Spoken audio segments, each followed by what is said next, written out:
Hello, welcome to my channel. This is Turtle here.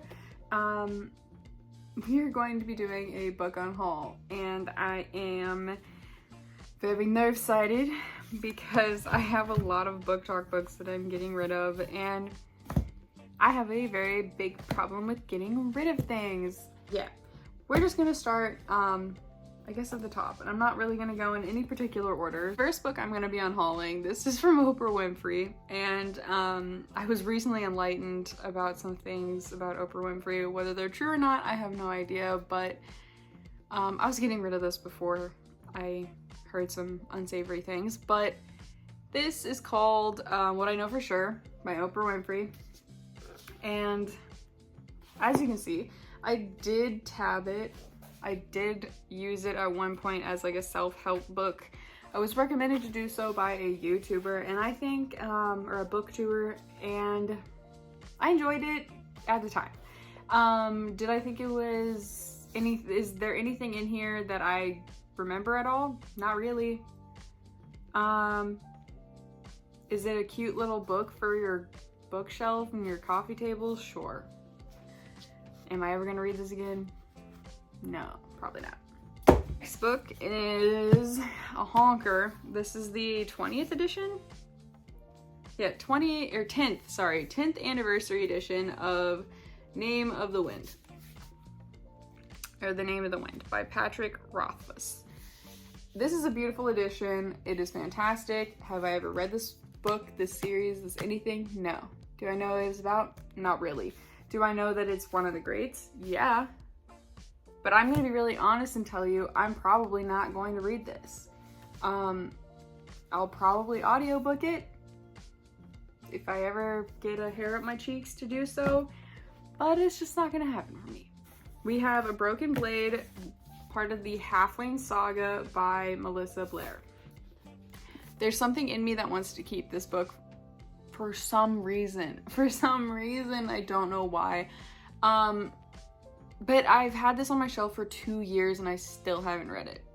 So I think it's time. It's time for me to break up with this book. It just feels nice holding it because it's weighty. But yeah, I'm not gonna read this. It seems amazing. It's about like a bad bee. She's the coolest killer in the neighborhood and he's trying to kill her and she's trying to kill him and they kiss or something. So yeah, I have to prove him. I will buy this again if I want to, but it's been 2 years, girl. I can't. The next is The Last Housewife. This is a murder mystery thriller. Oh, it looks like it's got one of the signed placard little disc cards too, but this is like a mystery, and apparently it's one of those ones where they call in the podcast host. That's a podcast host for murder mystery channels and whatever.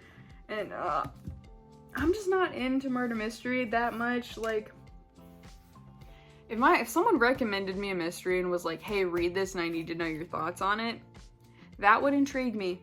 That would intrigue me. But I think I was given that through a box, like a book box. And I haven't had a lot of success with the books I've been given through book boxes. So I'm gonna just pass. Just gonna pass. This is The Nature of Fragile Things.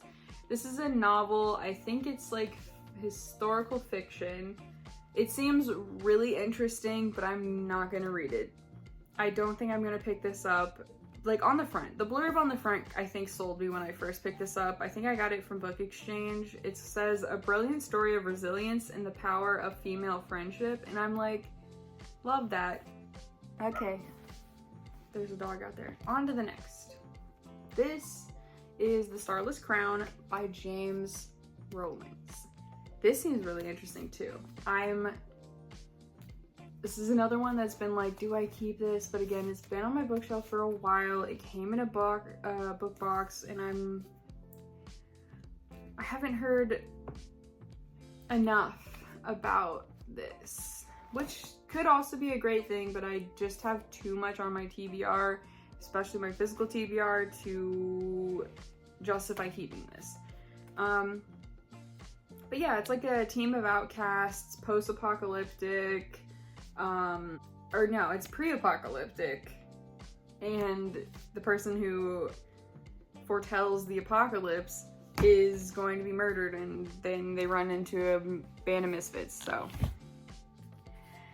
It does seem so interesting, but I just can't keep it. Just can't. All right. This is the next book, They Drown Our Daughters by Katrina Monroe.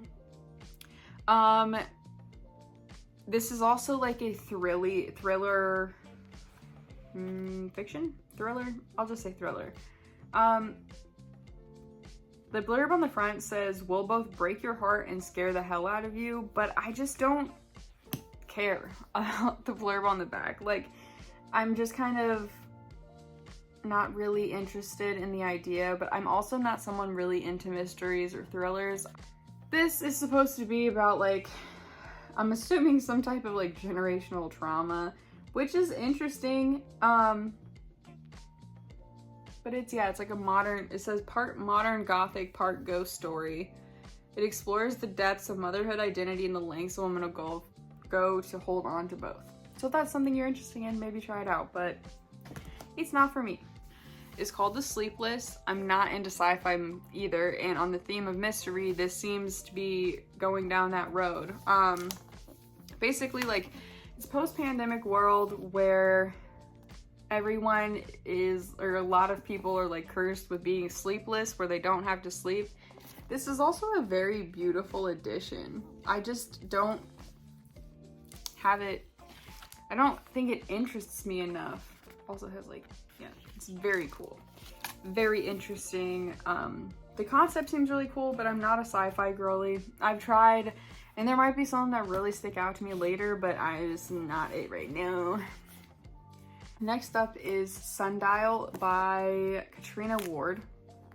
I don't know. It's just, I keep forgetting. I've read the blurb on, like, the summary on this multiple times, and I still don't know what it's about.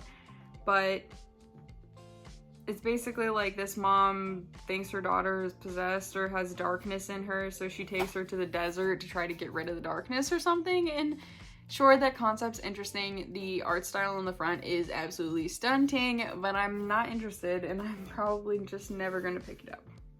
The next one is The Down Days by Ilse Hugo. This one, when I picked it up, was so cool looking. Like, it's so cool looking and so interesting. And this is post pandemic world where everyone, I think, is like, or a lot of people keep getting hallucinations, paranoia, and uncontrollable laughter, and they're trying to figure out how and why this is happening. And yeah, it seems interesting. If you've never heard of this and you like this type of book, I would definitely say pick it up, because this is just absolutely bizarro, and it seems like an acid trip in a book. And who doesn't love that? But I've had this, again, on my shelf for 2 years, and I don't trust myself to read it anytime soon. Next up is the second book of Blood and Bone by John Gwynne. I'm getting rid of this book because this is the only one I have in this particular series by John Gwynne, and I haven't even read A Shadow of the Gods yet, and it's on my shelf, and I need to read that. And I was also told that I probably won't like this series as much as I like the other series, so I think I'm just gonna start there, and if I want to come back to these, I come back to these. I'm not pressed about it. So yeah. Sarah Adams, When in Rome. Is this a cute concept? Yes. Did I enjoy reading this book? Sure. Is there some things in this book that just kept taking me out? Like, was I not vibing with the writing style in this book? Yeah. He's such a cute book boyfriend, man. Like, I do think he's amazing. It's super cute. I would recommend you read this. I really would. But I won't read it again. I didn't like it enough to read it again. I think there were just some things that just took me out of the reading of this, man. It just took me out of it, but I still enjoyed my time. We next have 2 Ella Kennedy books. We first have The Deal. Yeah.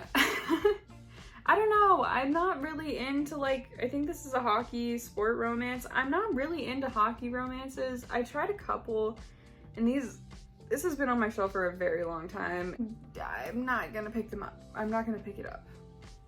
And that goes for The Graham Effect also, which I've heard great things about by Elle Kennedy also. But same thing, I'm just not super duper into this world of college hockey romance. It's just not really my vibe. Womp womp. I am getting rid of both of the 2 books that I have in the Crescent City series. One, these just look horrible to read. Look at how big and huge and heavy. Horrible. Here's the good news. I'll probably pick up the paperback versions of these. No, I don't know. So I'm currently reading ACOTAR for the first time with a couple of friends that I met on Discord. So I like the ACOTAR series. I do. I'm having a good time. I'm on A Court of Mist and Fury. I think that's what it's called. It's the novella, the small one. And I am having a great time. It's really interesting. The world building, cool. I heard very mixed reviews on the Crescent City stuff, so I figured that if I end up getting all the way through the series and reading the last ACOTAR book that's published, I am going to continue on the series. As far as these 2 go, I don't like the hardbacks of these, so I'm probably just gonna get the paperbacks, which means I have to unhaul these. But I hope you enjoy it. I unhauled so much more, but I had some friends come over and pick through the pile of books that I was going to get rid of. Yeah. I also do read a lot of manga, so if anyone's interested in maybe a manga haul or recommendations videos, I would absolutely love to do that. Same with any reading.